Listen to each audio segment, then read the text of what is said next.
become involved in any foreign wars. It became a net exporter of energy and had the highest growth in black and Latin American employment in history.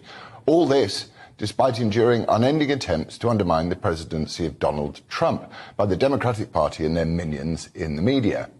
Now, like him or not, Trump knew that a world where America stood tall and strong would be a safer world. The way he'd respond to incessant nuclear saber-rattling from North Korea, for example. We will have no choice but to totally destroy North Korea. Rocket Man is on a suicide mission for himself and for... He brokered unprecedented peace deals in the Middle East, and before his death of 1 million cuts at the hands of the Mueller report, the Dems and the media, tech censorship and collusion, double impeachment, cities burned to the ground by Antifa mobs, the list goes on, Trump held America together in one critical way.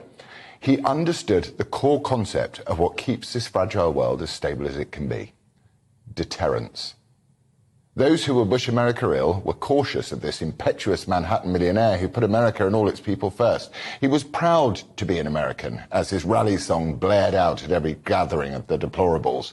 You know, those flyover state working class Americans, now called MAGA extremists, the white privileged and white rage-filled little white boys who come home in coffins at double the rate of the rest of the population when called away to serve. Simple-hearted patriots who love their God, their country and their families. Those simple fools who America's current president goads and mocks whenever his mental acuity permits it. Is it any wonder the US is struggling to recruit the soldiers they need to get them out of trouble? But they do say that for every action there is an equal and opposite reaction. And so we see today with Biden's, or should I say Obama's, new vision for an America. An America obsessed not with stature and deterrence, but with faddish and ideological pursuit of diversity, equity and inclusion. An America humbled and humiliated by the disastrous withdrawal from Afghanistan. An America where fuel prices and inflation immiserate the poor and the middle class alike. An America and the West more broadly hurtle smugly towards a frozen misery of net zero.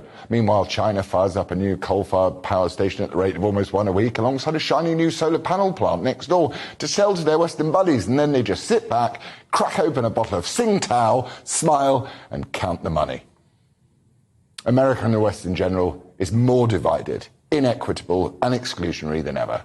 America and the West in general is different. The strong America of those 4 years is a place no more. In its place is now Biden's utopia. However, his polling is in the mud, and most commentators, even many on the left, are predicting a red wave come the midterms on November the 8th. Is it any wonder then that Vladimir Putin, struggling against the mightily well-funded resistance of the Ukrainian fighters, watching America surrender to itself in virtuous self-loathing, feels he can threaten the use of nuclear weapons with some confidence that America and a Europe which drinks deep on Russian oil and gas might not have the guts to do anything about it? A terrifying thought for the whole of mankind, or people kind, as Justin Trudeau calls it.